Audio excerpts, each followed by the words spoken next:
Yo, yo, yo.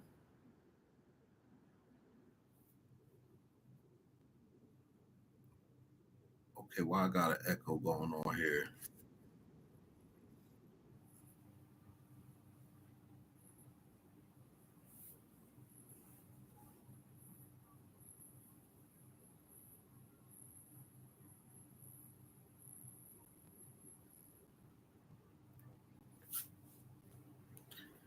Yo, yo, yo.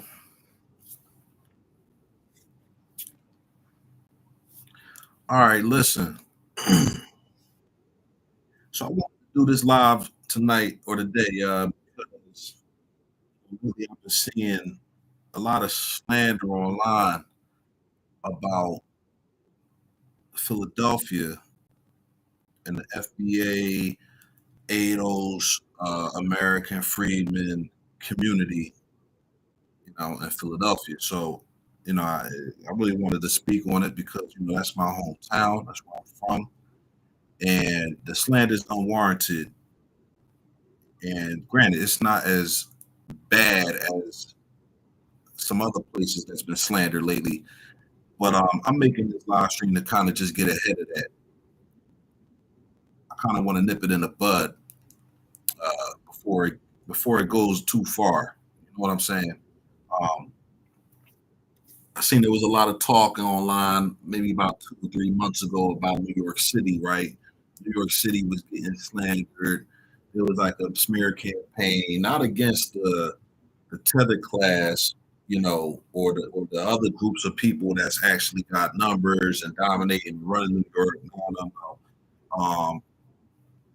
These people had slander for the Black American community that's in New York City. And my thing is this: like, I can't pull up the exact numbers or whatever of how many FBAs are currently in New York, but if I had to guesstimate based off of my experiences there, I mean, I would venture that the FBA community in New York City is kind of low. You know what I'm saying? I know that they got some. I know that they got some neighborhoods or whatever with a lot of them there, but I don't know if there's really a neighborhood in New York City that's predominantly foundational Black American. I don't know if that exists anymore. So, people been slandering the FBA brothers and sisters that's up there talking about they not standing on business and blah blah blah, Fat Joe this and whatever. Like, you know what I'm saying? And the hip hop argument and all that. Okay, I seen that happening a few months ago, and I said, you know what? Eventually, these people are going to start coming from my city. They're going to start coming for Philly, and then it's going to turn into a thing where everyone in the Northeast is a tether. There's no FBAs out there, and the whole Northeast and the whole East Coast is nothing but the immigrants. And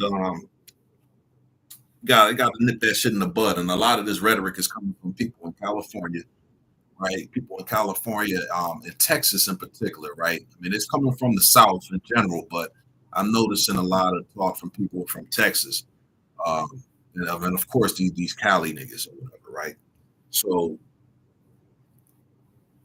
I'm making this live stream, right? We're going to give you some history. Give you some history on Philadelphia, right? And the FBA community that's been in Philadelphia for hundreds of years at this point, right? Um, we got a lot of first in Philadelphia, man. There's a lot of culture in Philadelphia, a lot of FBA culture, a lot of history in Philadelphia. And this is, I mean, it's the type of shit that nobody wants to talk about. You know what I'm saying? Nobody comes, these people have never been to Philadelphia. A lot of you people are scared to come to Philadelphia. You hear a lot of bad things about it. And, it isn't an attractive tourist destination. I get that. You know what I'm saying? I get that. But at the end of the day, man, you're gonna put some respect on Philadelphia. All right. That's a majority FBA city, has been for a long time now. And even with all the gentrification going on right now, the fact that they're trying to push people out the city, some people are leaving the city, going to suburbs, going to neighboring states, it's still a majority foundational Black American city. I'm pretty sure we're the largest ethnic group in the city. We outnumber whites. Okay. Yeah, we got some tethers that run around. Unfortunately, Southwest Philadelphia, that got overran with immigrants and a lot of African tethers back in the late '90s. You know, under Clinton, that administration or whatever. That's when I first noticed them flooding in. And nowadays, I think it's fair to say that Southwest Philadelphia is now a majority African part of town. I'm pretty sure you could say Elmwood is a majority African neighborhood, but there's still FBA in Southwest Philadelphia. West Philly, well, West Philly, that's a majority FBA part of the city. You got a small part of the city over there in West Philly where you got some West Indian and Caribbeans and whatnot, but I can't think of a Caribbean neighborhood in West Philadelphia. Like I just know they be around they be around 52nd Street or whatever, but that ain't no Caribbean neighborhood. You see what I'm saying? They blended in with us. They don't have their own neighborhood in West Philly, right? North Philly, when you come to North Philly's always been kind of divided. You got Puerto Ricans on one side, you got the black, you got FBAs on the other side. I'm pretty sure our side of North Philly is larger than that Puerto Rican land side. Every black person I know from North Philly is FBA. I don't know no Caribbeans and Africans that live in North Philly. That's all FBA, all the way up to Germantown, Mount Airy, West Oak Lane, Uptown, going all the way up there. That's all foundational Black Americans. Like, I mean, South Philly is the same thing. Now, South Philly has been split down the middle too, where you always had the whites on one side, which are now being replaced with Mexicans. They on one side of South Philly. The other side of South Philly's always been black. Now they're getting gentrified out of there, but the black people that are down there still, they're foundational Black Americans. They're not Caribbeans and immigrants and Africans. That's not the case. So, like I said, I'm gonna go over some history here because I'm hearing different content creators. They get online and then and like I said, they be coming from these far away places in different parts of the country talking about there's no foundational Black American culture in Philadelphia. It's a city full of immigrants and Africans and Caribbeans. And I'm like, what the hell are these people talking about? Like, these are people that's never been to Philly. I promise you, these people probably never been to Philly. And they just talking shit because the narrative has been going on about New York for so long. Now people are comfortable to just kind of throw that blanket, immigrant capital term on the whole Northeast or some shit like that. Um, we're gonna set the record straight today. If you in here listening, man, could I get a thumbs up or some kind of notification that you can hear me, man, and my audio is working good? If you can hear me, give me a one in the chat or something, man. You know what I mean? Because somebody's people in here. Just want to make sure you can hear me.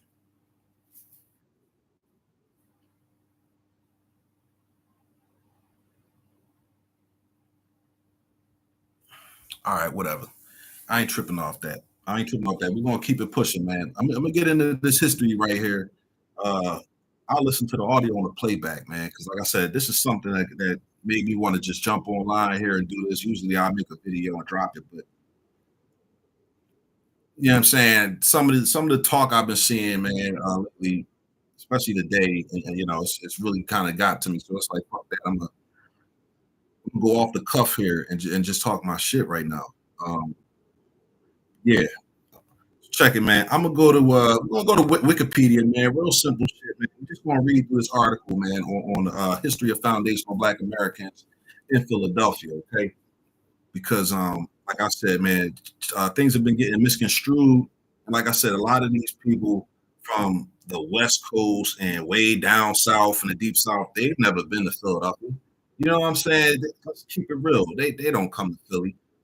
If y'all ever listen to people, man, when they getting the name off different parts of the country, shout out to this part of the country these people been to. They list off every major city, all big cities except Philly. Okay, you know what I'm saying? And to keep it real, a lot of people are scared to go to Philly. You know what I'm saying? Philly has gotten a lot of bad media press over the years. And people shook, man. They scared, man. I know people that live 20 minutes away from Philadelphia, and they're scared to go to Philadelphia. They're terrified. Okay? And they live 20 minutes away, and it's just because of what they see on the nightly news and everything. So, like I said, we're gonna get some straightening. And if you're scared, come. That's fine, man. You just gonna put some respect on Philadelphia. It's not a city of tethers. We're not a city of immigrants and all that. I mean, yes, every city got immigrants, whatnot, but it's majority FBA, period. So if you want to show respect to Atlanta or Detroit, um, you want to put Chicago on a pedestal or whatever, man, you want to throw Philadelphia up there too. Period. Point blank. All right, so we're gonna start out with a history. Okay, so listen, we're gonna read this off Wikipedia, man. So the history of foundational Black Americans in the city of Philadelphia, Pennsylvania, has been documented in various sources. Uh, FBAs are currently the largest ethnic group in Philadelphia. Estimates in the 2010 U.S. Census Bureau documented the total number of people living in Philadelphia who identify as Black or African American at 644,287, or 42.2% of the city's population. All right. So originally arriving in the 17th century as enslaved FBAs, the population of FBA in Philadelphia grew during the 18th and 19th century to include numerous free Black residents who were active in the abolitionist movement and as conductors on the Underground Railroad. All right, and we talk about the original Underground Railroad, not this revisionist Underground Railroad that went south and went to Mexico and all this other shit. Like, I'm not here to deny that some slaves fled to Florida or to Mexico or something like that. I'm not denying that, but to frame it as an Underground Railroad, which was a network of abolitionists, free Blacks and whites, you know what I'm saying? That was leading north. Period. It was in Pennsylvania going north. That's what it was. Like, I'm trying to figure out where these abolitionists and all these free Blacks was living way in the deep south, helping people flee to fucking Florida and all that. Like, once again, I'm not saying that people didn't flee there. Yes, they did, but to frame it as an Underground Railroad, that's cat. Okay, so let me get back to this, man. During the 20th and 21st century, Black Philadelphians actively campaigned against discrimination and continued to contribute to Philadelphia's cultural, economic, and political life as workers, activists, artists, musicians, and politicians. Okay, so between the 1920s and the 1940s, North, West, and South Philadelphia saw an increase of Black population when white flight occurred in Philadelphia. Okay, let's see. Then it says more than 50,000 African immigrants live in the Philadelphia metro area. Most of them are from Ethiopia, Nigeria, Ghana, and Liberia.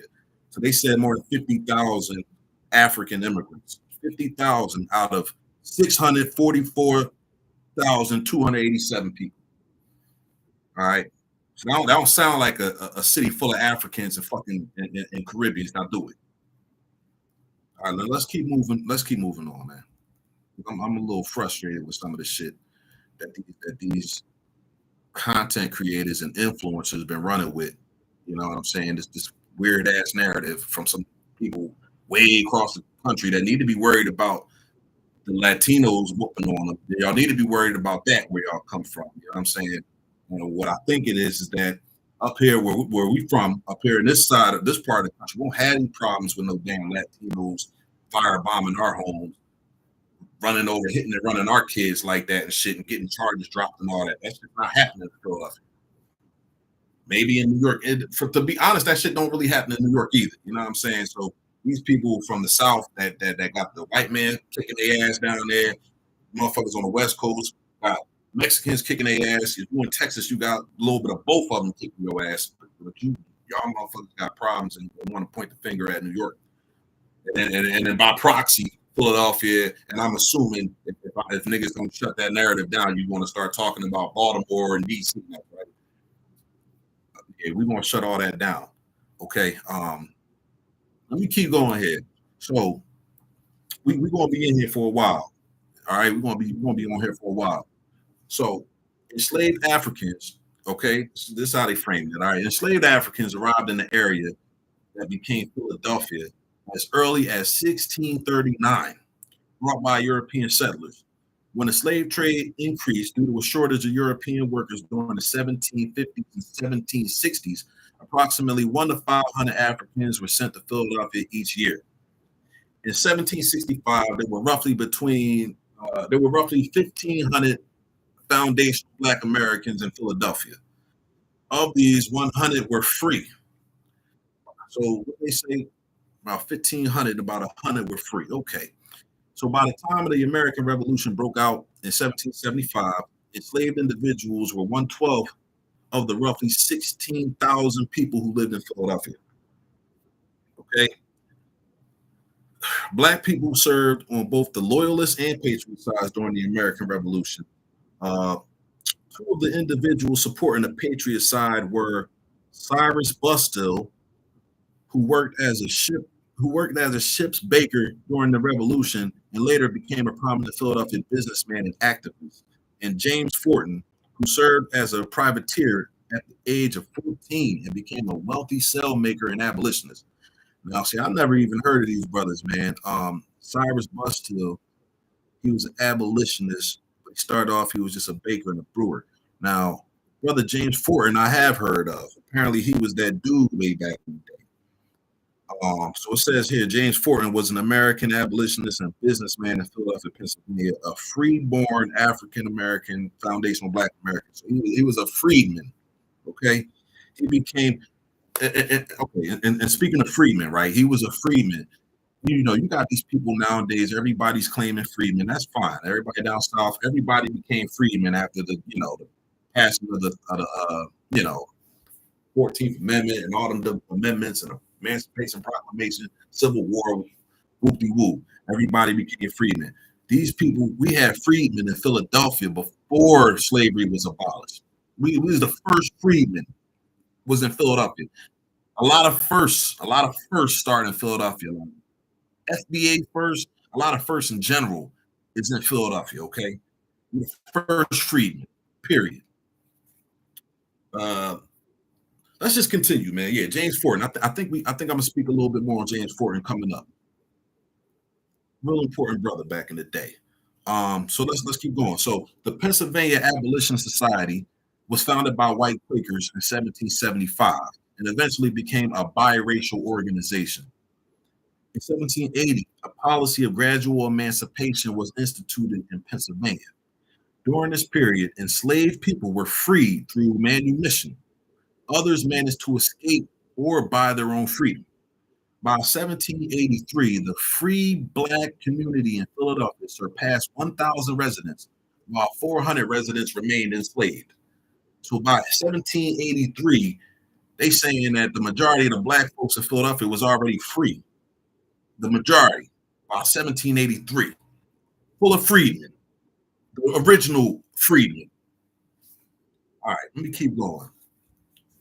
Next, we got Richard Allen. Richard Allen and Absalom Jones founded the Free African Society in 1887, a mutual aid society. And Allen, with his wife, Sarah Allen, established the Bethel African Methodist Church in 1794. During the 1793 Philadelphia yellow fever epidemic, Black residents were mistakenly believed to be immune to the disease, so they worked as carriers of the dead and tended to the sick and dying inside their homes. Kidnapping of free Black residents to be sold back into slavery was a risk that continued into the 19th century, especially for children. The Quakers established a burying place for all free Negroes or people of color in Byberry Township. Byberry Township, I think Byberry is like a part of Northeast Philadelphia, which that's it's not a Black neighborhood now, but I guess back then it was, you had some Black folks up there. It was a major stop on the Underground Railroad up there in Byberry, in that part of Northeast Philly. Let me see. This says this African burial ground. This is how they phrase it. African burial ground remains an obscure anomaly, largely forgotten today, although it was placed on the Philadelphia Registry of Historic Places. Moving along. Most of the Black population in Philadelphia were living as freedmen and women by 1811, although some remained enslaved until the 1840s. The free community was joined by runaways from the South and refugees from the Haitian Revolution. Okay, let's keep it going. Let's keep it going.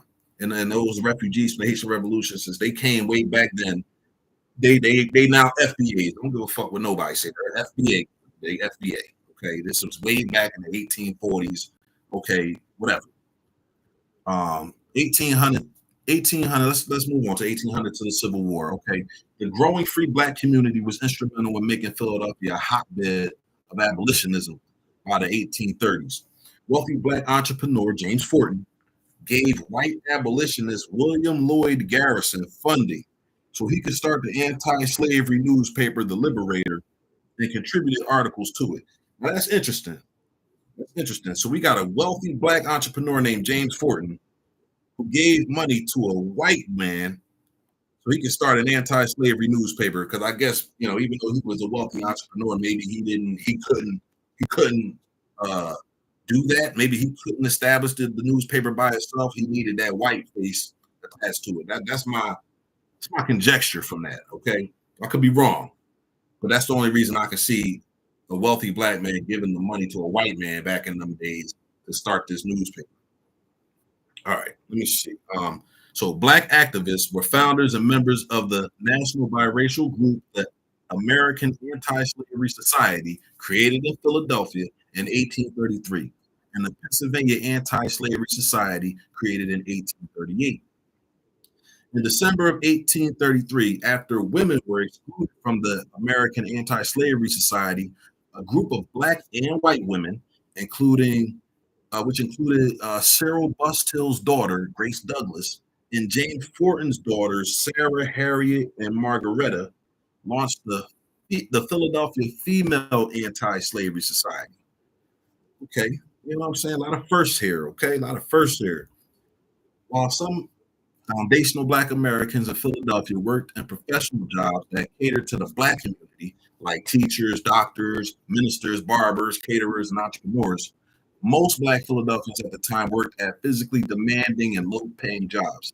They competed with working class whites, including new Irish immigrants, for jobs, which led to racial conflict.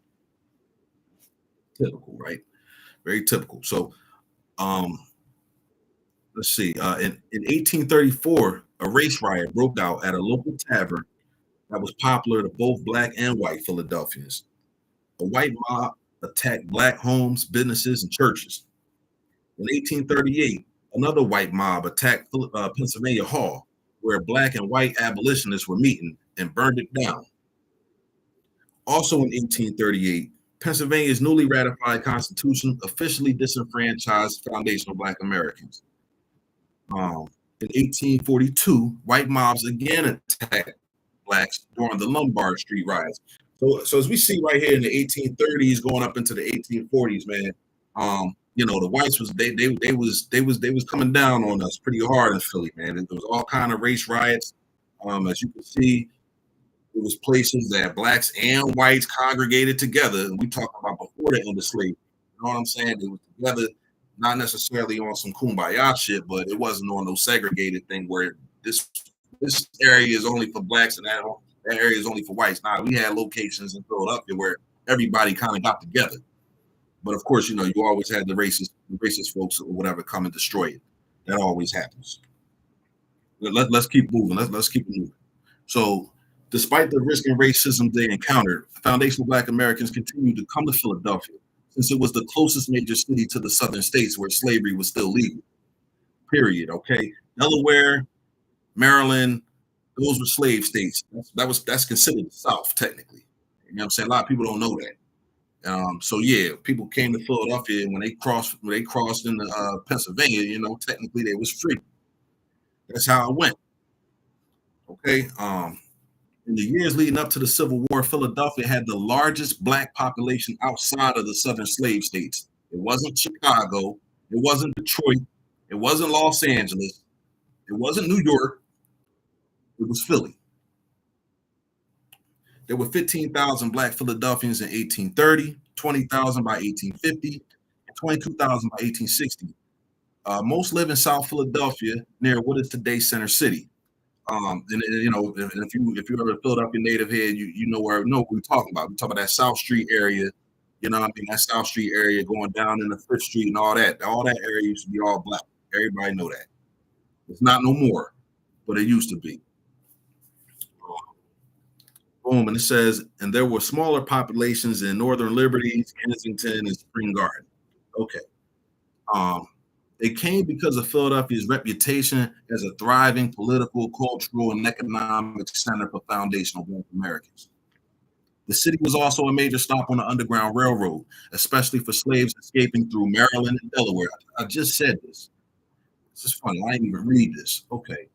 Robert Purvis, Pennsylvania of the biracial Philadelphia Anti-Slavery Society from 1845 to 1850, was also chairman of the General Vigilance Committee from 1852 to 1857, which gave direct aid to fugitive slaves.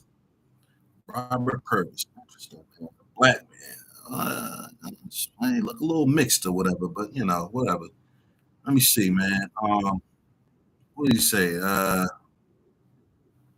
Boom, with his wife Harriet Fortin Purvis, he worked as a conductor of the Underground Railroad. Purvis estimated that from 1831 to 1861, they helped at least one slave per day achieve freedom, assisted more than 9,000 slaves to escape to the north.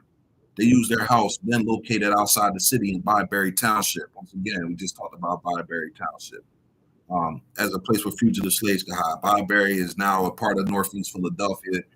It's not a Black neighborhood that I know of today, but back in those days, that was where Black folks was at, and we was heavy out there. Purvis built Byberry Hall across the street from his home on the edge of the Quaker-owned Byberry Friends Meeting campus to host anti-slavery speakers. This still stands today. See, I ain't never even been there. I'm gonna go check that out. You know what I'm saying? Go check that out. Byberry Hall. It still stands today. All right. Now let's move on. Let's move on to the Civil War, right? From Civil War to 1900. Okay. So during the Civil War, 11 African American these people. All right. During the Civil War, 11 foundational Black American Philadelphians fought for the North after the passage of the 1862 Second Militia Act, allowing Blacks to enlist in the Army. Okay. After the Civil War, foundational Black Americans in Philadelphia, including Octavius B. Cato, organized the end of segregation of the city's schools and streetcars and regained the right to vote. Their efforts paid off in 1867. Streetcar segregation was ended throughout the state, and legal segregation of schools ended in 1881. And, okay, this is interesting, but it says here in quotes, I mean, in parentheses, it says, although de facto segregation continued into the 20th century. So you see, they was fighting against segregation and all that shit back in the 1800s. They was fighting against that. You know what I'm saying? Way before the civil rights, Black Philadelphians were doing it. Okay, let's keep it pushing. So the 15th Amendment to the U.S. Constitution gave Pennsylvania foundational Black Americans the right to vote in 1870. But then it says here, but Cato himself was shot and killed while trying to cast his ballot in 1871. So they was fighting for the right to vote, man. They went out and vote, and they said a white person, most likely, it wasn't no Black man. I doubt that. White man came and shot this man while he tried to cast his ballot to vote in 1871. Come on, man. Let's keep it moving, man. In 1879, painter Henry Ossawa Tanner enrolled as the first foundational Black American student at the Pennsylvania Academy of Fine Arts. After travels abroad, he would return to Philadelphia in 1893 to paint his most famous work, The Banjo Lesson. I want y'all look up The Banjo Lesson. Also in 1893, Philadelphia high school student Meta Waltz Warwick Fuller created an art project that was included in the World's Columbian Exposition in Chicago. It led to her future success as a multidisciplinary artist. Okay, so the Black population rose to nearly 32,000 in 1880. In 1884, there were approximately 300 Black-owned businesses, including the Philadelphia Tribune, started in 1884, and Douglas Hospital opened in 1895. By 1900, by 1900, the Black population at 63,000 people had nearly doubled. The Philadelphia Tribune, man, that's interesting to note, man. If I'm not mistaken, I think that I'm not sure if the Philadelphia Tribune is around anymore. I'm not sure if it's still around. Um, but yeah, that's a Black-owned newspaper, man. One of the oldest published Black-owned newspapers. Yeah, and it's still around. It's good. That's good. I wasn't sure if it was still around. So yeah, got one of the oldest black newspapers in the country, still being printed in Philadelphia. All right, and you got these niggas online talking about there's no FBA culture in Philadelphia. It's nothing but Africans and Caribbeans. I mean, this is the bullshit these niggas is pushing. Got me all flustered and all hyped up right now to actually set some fucking set the record straight here. Y'all gotta excuse my language too, man. You know what I'm saying?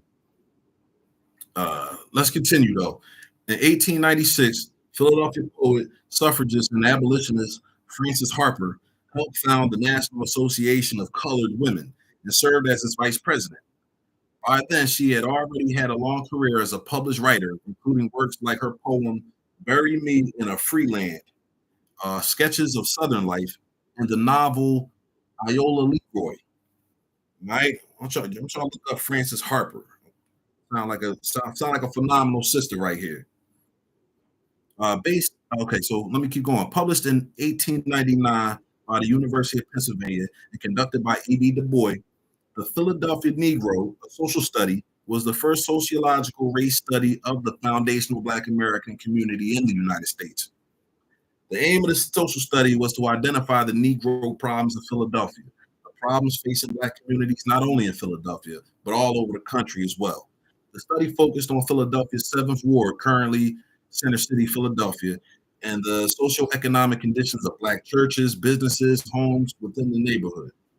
Using statistics Du Bois created from his survey data, Du Bois compared occupation, income, education, family size, health, drug use, criminal activity, and suffrage of Black and white residents living in the 7th Ward and to Philadelphia's other wards. Du Bois used statistical evidence to highlight the socioeconomic inequalities the Black community faced and make the Black community suffers known to whites. In turn, he disproved stereotypes surrounding the Black community, which were cited as the source of the so-called Negro problem. So basically, W.E.B. Du Bois back in that time used the FBAs in Philadelphia as like a microcosm for the entire foundational Black American population in the states. You know what I'm saying? He came to Philadelphia for a reason. You know what I'm saying? That's where the real freedman was at. That's where the real freedman was. Let's keep it pushing, man. From 1900 to the 1950s. All right. So World War One brought an influx of Black migrants from the rural South who moved to Philadelphia, lured by wartime jobs there during the Great Migration. As a result, the Black population of Philadelphia doubled again from 63,000 in 1900 to 134,000 in 1920. Most of the new residents came from rural backgrounds and were working poor. I'm gonna venture to say a lot of them came from Virginia. Okay, a lot of them came from Virginia, and a lot of them came from North Carolina. Period. All right, let's keep it pushing.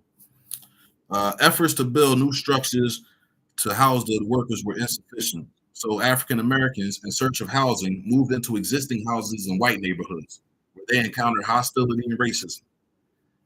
In July 1918, after two Black families on Pine Street were attacked by white neighbors who burned household furnishings, G. Grant Williams, editor of the Philadelphia Tribune, wrote of the Pine Street War Zone. "We stand for peace," he said, and advised Black residents to stand your ground like men, adding, "You are not down in Dixie now, and you need not fear the ragged, rum-crazed hellion crew. They may burn your property, but you burn their hides with any weapon that comes handy while they engage in this illegal pastime." All right, so those are words from editor Grant Williams from the Philadelphia Tribune. He's talking about standing your own ground. He's talking about standing ground. We talking about things like that right now. He's talking about standing ground. Talk about the Carmelo Anthony case. These is Black folks back in basically in red summertime, back in 100 plus years ago, talking about, man, stand your ground, nigga. You're not in Dixieland no more. You ain't down south, nigga. What? They can burn your property. You could burn them back too. We got guns too. It's Pennsylvania. You see what I'm talking about?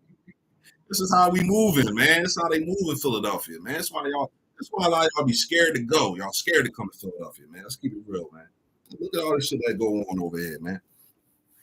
Let's see, man. Let's say 3 weeks later, racial violence erupted again, which lasted for several days. During the riot, Black homes were destroyed by white mobs. 3 people were killed. One man was nearly lynched. and a white police officer beat up a black man while he was in the hospital. Damn, man, Philadelphia police, man, they've been wicked for a long time. They talking about he beat up a man while he was in the hospital. Like I'm just imagining this white man beating up a man in a hospital bed. Like man. Okay. As a result, Africa.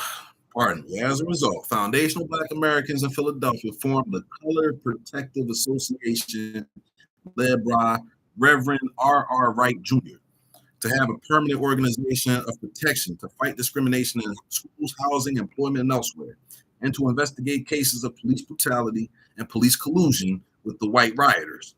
Their efforts eventually led to the removal of the entire police force by the Director of Public Safety. Okay, okay. Well, you see, I'm saying, man, we was making moves back then, man. We was getting things done way back when.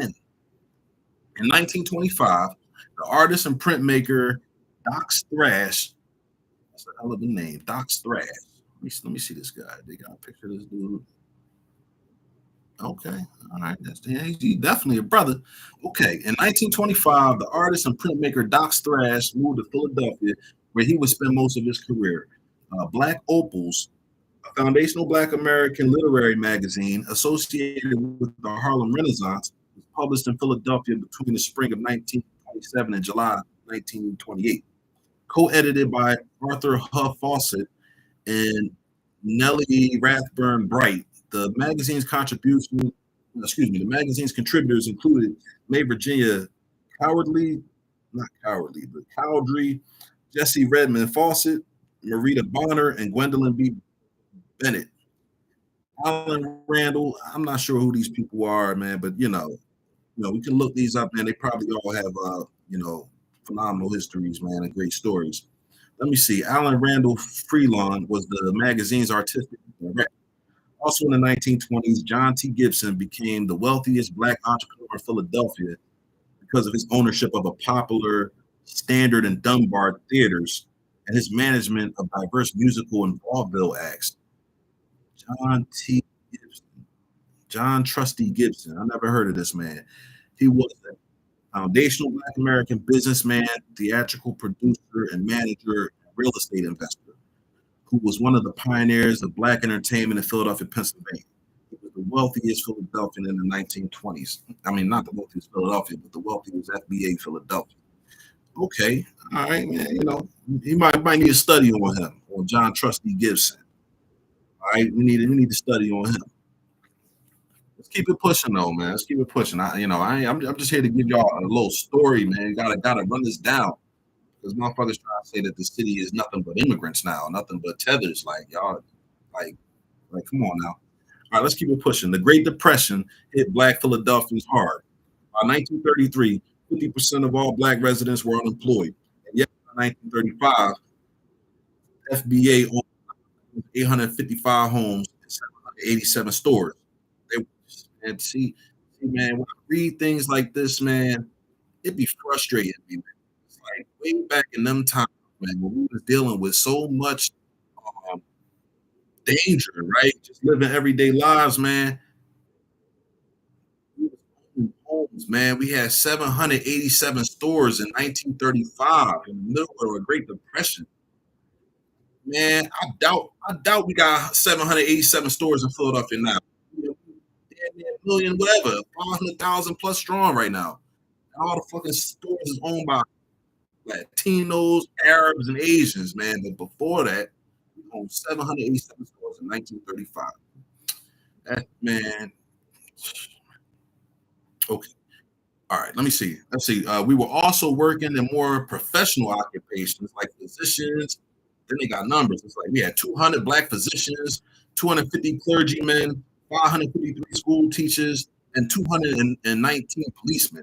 We had Black policemen back in the 1930s. Their neighborhoods were also becoming more concentrated and more segregated from the white neighborhoods, which is typical. It happened everywhere. So in 1938, Crystal Bird Fawcett became the first female FBA elected as state legislature. Okay. All right, Crystal. Her name is Crystal Dretta Bird Fawcett. She was a civil rights activist, social worker, race relations specialist, and the first female FBA state legislator elected in the United States, based in Philadelphia, Pennsylvania. Nigga, not none of these other cities that everybody want to put on a fucking pedestal. It was Philadelphia. World War II. Okay, excuse me. Though World War II brought wartime jobs to FBAs, they still face substandard housing and were not allowed to work on Philadelphia public transit as motormen or conductors until the federal government stepped in to pressure the Philadelphia Transportation Company to open up these jobs to them in 1944. From August 1st through August 6th, white transit workers responded by staging a massive stick-out strike. After pressure from the NAACP, the federal government sent in 5,000 troops to break the strike and keep public transit running. So these white folks went on strike. You know what I'm saying? Just because the federal government had to step in to force this transit company to hire black folks. The white workers who were already working already had jobs. They decided to go on strike just because they had to hire some black folks. I mean, this is crazy, man. This is crazy, but I mean, this is typical. This is typical American history right here. Okay.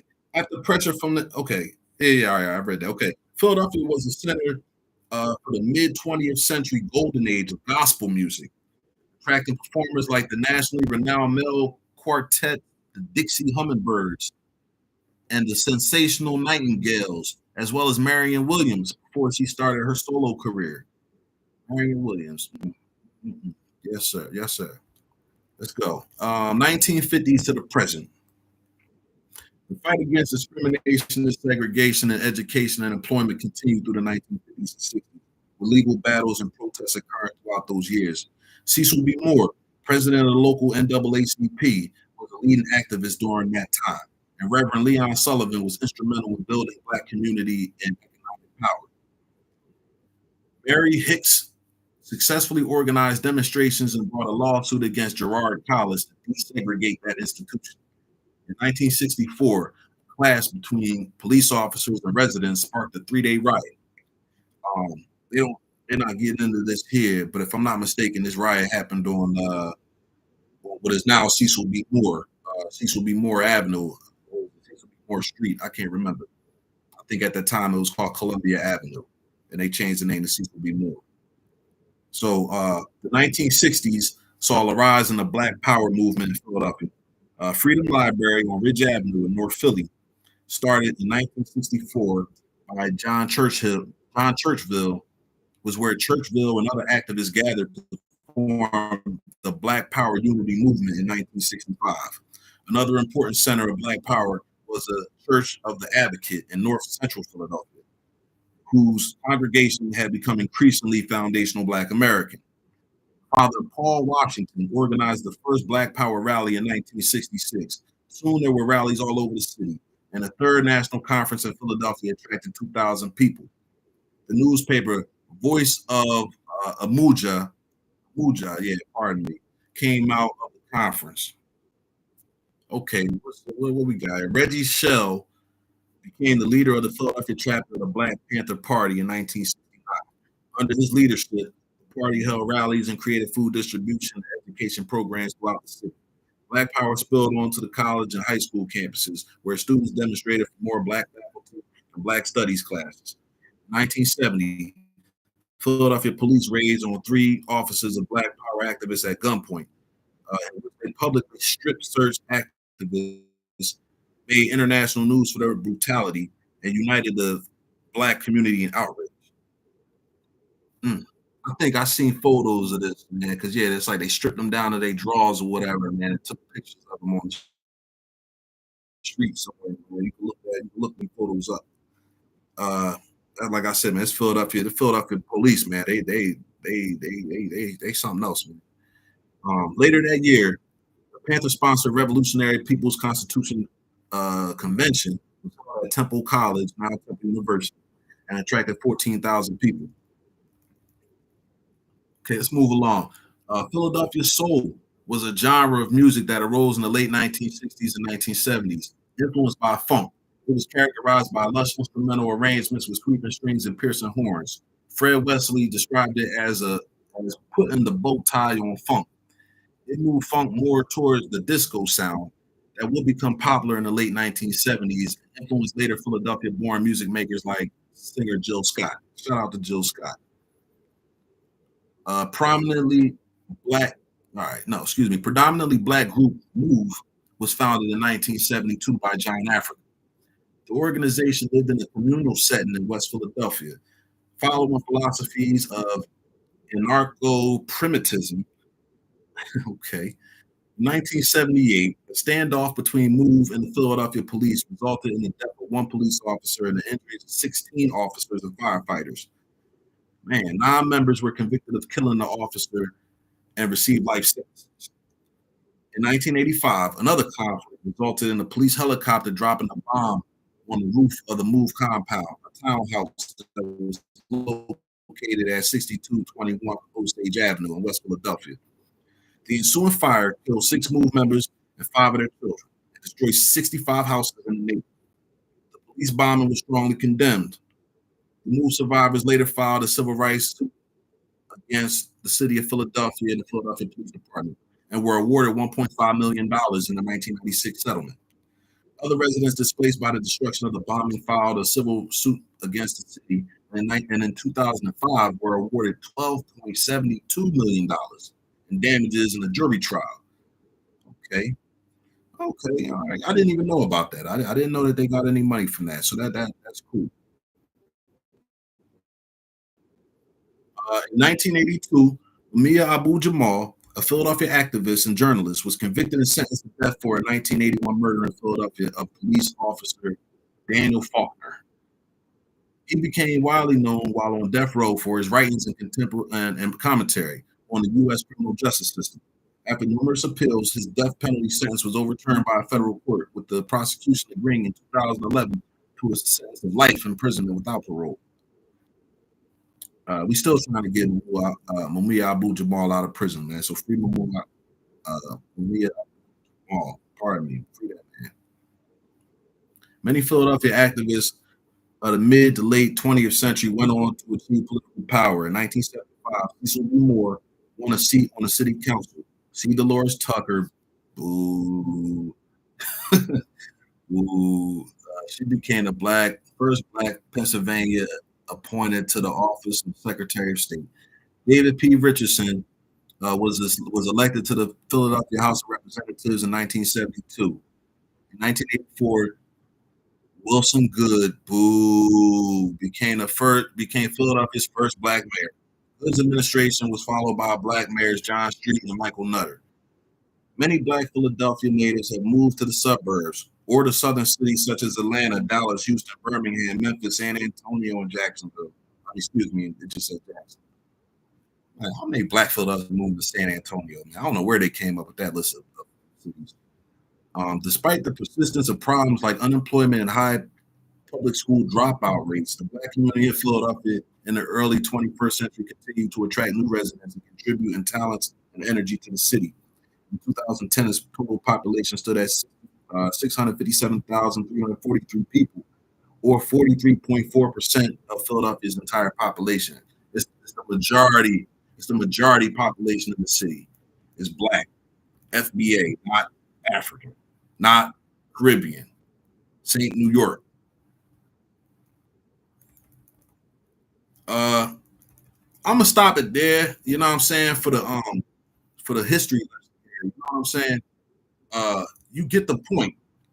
It's a lot of black first in Philadelphia, man. Like I said, you got a lot of black people that spread out throughout the country, um, particularly still in the South and on that West Coast, that like to pop shots at the North. You know what I'm saying? Like me personally, I've lived in the South, I lived on the West Coast, and you know, what I've noticed, especially in the South and in places like Georgia, is there's some kind of animosity there for some reason. There's an animosity there because I'm going to assume because it's a lot of New Yorkers that go down there, man. And look, man, and I understand, man. You got a lot of New Yorkers that move to Philly, man. You got a lot of New Yorkers that move to Pennsylvania in general. And I know how they get down. You know what I'm saying? They slick talking, fast talking, got a lot of scams and games with them, right? Plus, they like to talk loud. They boisterous, loudmouth, arrogant type people. Not all, but that's the stereotype of New Yorkers. And they come down to the South. They bring their mindset down there.